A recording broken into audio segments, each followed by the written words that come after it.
नमस्कार, हिमाचल न्यूज में आपका बहुत बहुत स्वागत है। चलिए शुरू करते हैं आज की 10 फटाफट बड़ी खबरों से। पर्चा दाखिल होने से पहले खुद को संसद मान बैठे हैं कुछ लोग। जयराम ठाकुर का विक्रमादित्य सिंह पर निशाना। नेता प्रतिपक्ष जयराम ठाकुर ने कहा कि कांग्रेस के नेता सिर्फ जोर जोर से बोलने का ही काम कर रहे हैं, वे ज्यादा जोश में होश खो बैठे हैं। उन्होंने कहा कि अभी तक तो चुनाव का पर्चा भी दाखिल नहीं हुआ है, लेकिन कुछ लोग खुद को अभी से ही सांसद मानकर बैठ गए हैं। उन्होंने कहा कि जो लोग लंबे समय तक पावर में रहे, इस समय उस सत्ता में आने के बावजूद दूसरों से सवाल पूछने का काम कर रहे हैं।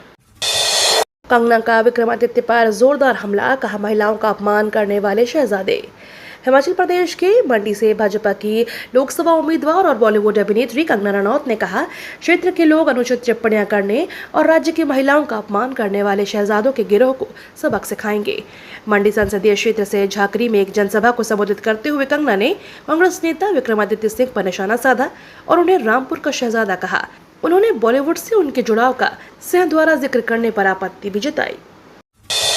मैं सांसद बना तो केंद्र से कर्मचारियों के 9,000 करोड़ लेकर आऊंगा, बोले विक्रमादित्य सिंह।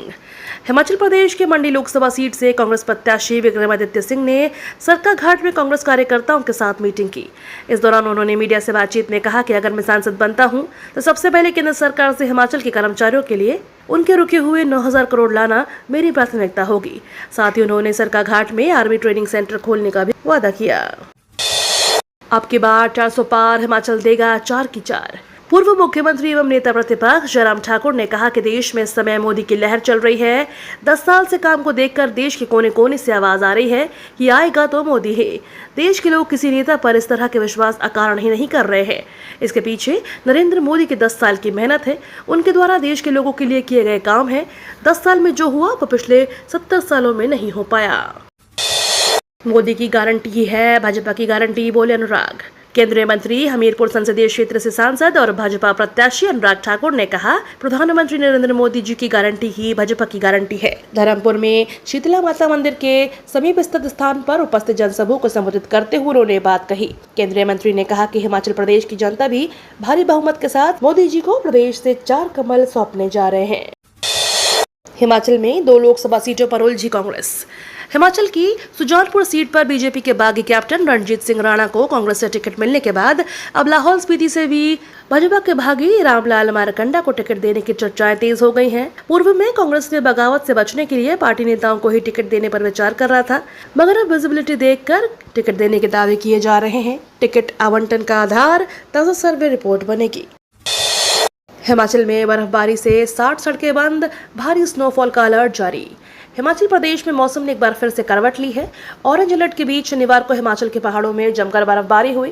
बर्फबारी की वजह से प्रदेश की करीब 60 सड़कें और 3 राष्ट्रीय राजमार्ग अवरुद्ध हो गए। राज्य आपातकालीन परिचालन केंद्र के आंकड़ों के अनुसार लाहौल स्पीति, चंबा, कांगड़ा और कुल्लू की करीब 60 सड़कें बंद हैं। पिछली बीजेपी सरकार में हुआ शिक्षा का बेड़ा गर्क, शिक्षा मंत्री रोहित ठाकुर का विपक्ष पर निशाना। हिमाचल प्रदेश में 7वें और आखिरी चरण में लोकसभा के चुनाव हैं। प्रदेश में 4 लोकसभा सीट में चुनाव के साथ 6 विधानसभा क्षेत्र में उपचुनाव भी है।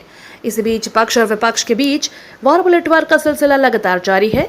अब हिमाचल प्रदेश में सरकार के शिक्षा मंत्री और शिमला संसदीय क्षेत्र के लिए कांग्रेस प्रभारी रोहित ठाकुर ने बीजेपी पर निशाना साधा है। उन्होंने कहा कि बीजेपी का असली चेहरा जनता के सामने आ चुका है और जनता ने लोकसभा चुनाव के साथ उपचुनाव में बीजेपी नेताओं को जवाब देने का मन बना लिया है। हिमाचल में भारी बारिश का ऑरेंज और येलो अलर्ट, चलेंगी तेज हवाएं। हिमाचल प्रदेश में मौसम बदल गया है। हिमाचल प्रदेश के अलग अलग हिस्सों में व्यापक रूप से बारिश हुई है, जबकि लाहौल स्पीति और किन्नौर जिले में हिमपात देखा गया है। मौसम विभाग का कहना है कि हिमाचल प्रदेश में 3 दिन तक मौसम खराब रहेगा।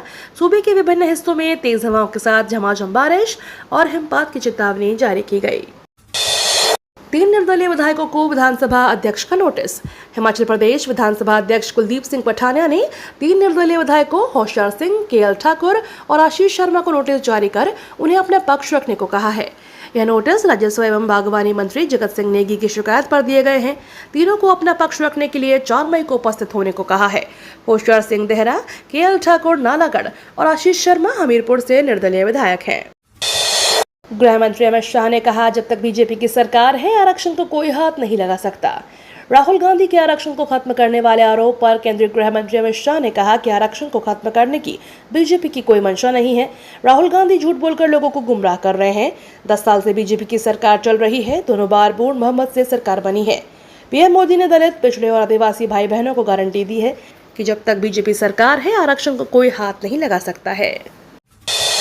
राहुल गांधी ने बीजेपी को आरक्षण खत्म करो गैंग का बताया अड्डा। लोकसभा चुनाव के तीसरे चरण से पहले राजनीतिक दलों में बयानबाजी चरम पर है। बीजेपी और कांग्रेस एक दूसरे पर वार पलटवार कर रहे हैं। इसी कड़ी में कांग्रेस नेता राहुल गांधी ने बीजेपी पर बड़ा हमला करते हुए कहा कि भारतीय जनता पार्टी आरक्षण खत्म करो गैंग का अड्डा है। यही नहीं, राहुल गांधी ने पीएम नरेंद्र मोदी को उसका सरगना कहा है। इस दिन आएगी पीएम किसान सम्मान निधि योजना की 17वीं किश्त। मीडिया रिपोर्ट्स की माने तो केंद्र सरकार प्रधानमंत्री किसान सम्मान निधि योजना की 17वीं किश्त के पैसे लोकसभा चुनाव के बाद जून या जुलाई महीने में जारी कर सकती है। हालांकि सरकार ने अभी तक इसको लेकर किसी भी प्रकार का कोई आधिकारिक ऐलान नहीं किया है। 14 साल बाद भारतीय पुरुष टीम ने तीरंदाजी में जीता गोल्ड मेडल। भारतीय पुरुष रिकर्व टीम ने धीरज बोमदेवरा, तरुणदीप राय और प्रवीण जाधव ने मौजूदा ओलंपिक चैंपियन दक्षिण कोरिया को पछाड़ते हुए रविवार को यहां 14 साल बाद तीरंदाजी विश्व कप में ऐतिहासिक जीत हासिल की। यह विश्व कप के अंतिम मुकाबले में भारतीय पुरुष रिकर्व टीम की पहली जीत है और इससे आगामी पेरिस ओलंपिक में जगह पक्की करने की उनकी संभावनाओं को बल मिलेगा। पीएम मोदी ने कहा, आजादी के दूसरे ही दिन होना चाहिए था राम मंदिर बनाने का फैसला। पीएम मोदी उत्तरी कर्नाटक क्षेत्र में एक चुनावी रैली को संबोधित करते हुए कांग्रेस पर जमकर निशाना साधा। पीएम ने कहा कि देश के आजाद होने के दूसरे दिन ही प्रभु राम का मंदिर बनाने का निर्णय होना चाहिए था, लेकिन उन्होंने ऐसा नहीं किया। कांग्रेस ने राम मंदिर के निमंत्रण को ठुकरा दिया, लेकिन इकबाल अंसारी मुसलमान होने के बाद भी राम मंदिर के प्राण प्रतिष्ठा के दौरान इसने शिरकत की। ये फर्क होता है।